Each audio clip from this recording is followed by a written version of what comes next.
Welcome to the Consumer Connect Borrower Portal Tips. Today's scenario 2 is regarding two borrowers using the same email address. In this scenario, the borrower begins the application in person and does not e-consent. Typically, this results in one of two possibilities depending on your branch. The first possibility is that your branch requires the borrower to create an account. So the first borrower would have to create a borrower portal account before they can submit an application. Therefore, one of the two borrowers already have their borrower portal account. The other possibility is that your branch does not have this requirement, therefore neither borrower has created a borrower portal account prior to or during the application process. The solution either way can be resolved if you trigger an early doc request to both borrowers, which is going to send two separately addressed emails to that shared email account. And just like in scenario 1, it's important your borrowers follow the salutation. So each borrower needs to individually click on the link in the email that is addressed to them.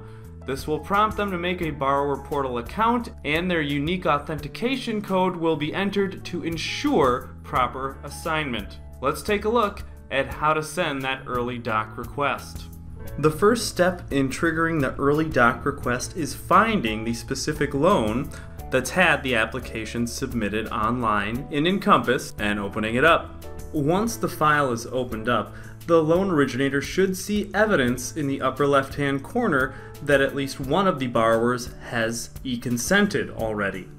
If you click the little magnifying glass next to the e-consent in the disclosure tracking tool, you will be able to see if one or both of the borrowers have already e-consented. In order to make that early doc request, you'll just want to go into the E folder for the specific file, and then select the Add icon to add a new document. You'll want to select Add Document from Document Sets. You'll then select the yellow folder Branch Doc Sets. Remember to click Select.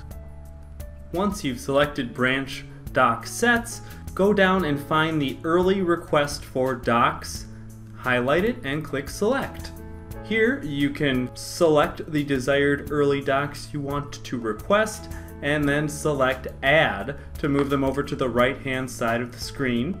As you can see on top, you'll want to make sure that it is for borrower pair, meaning it's going to be requested from both of the borrowers. And when you've added all the documents you'd like to request early, you can complete it by selecting Add at the bottom right-hand corner. You'll see the documents that you just selected for early request are now showing up in the Documents view here in the E folder. You'll want to select, once you've highlighted them, you'll want to select Request. At this point, you can simply review the documents that you are going to request from the borrowers, and if everything looks good, you can select Send to trigger that early doc request. After that's done, you'll see that an email template loads. You can make sure that the borrower and co-borrower are checked to receive this early doc request. Of course, you are going to have to enter that authorization code again, which is the last 4 digits of each borrower's social security number. The subject line you will need to change. In this scenario, it is suggested that we use the subject line of Waterstone Mortgage, your next steps. Make sure that the checkbox that says notify me when the borrower receives this package is checked. Since this isn't something that's going to require an e-signature, you'll see that there is no signature required. To complete this, we will then hit send. You should get a confirmation saying that the request package has been sent to the borrower. Click OK. Within moments, then both borrowers will receive an email addressed to each of them specifically in that joint email account that they share. Just like we've mentioned many times, ensure that they follow the salutation.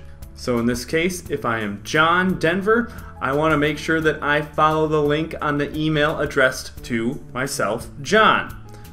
This will ensure that the borrower portal accounts are appropriately configured and attached to the loan. It is important that both borrowers go through with this procedure to ensure that they both have a chance to create their borrower portal account, and even if they already have one, enter that initial authorization code that will link them to the application. Once they've uploaded the documents appropriately through their borrower portals, the loan originator will be notified this has been done, and this process will resolve any issues you might have for scenario 2, an online application where two borrowers are using the same email address. Have additional questions on the borrower portal? First, try and search keyword borrower portal in the knowledge base in ServiceNow, or submit a ticket to Information Services through the ServiceNow portal. Thanks so much for watching.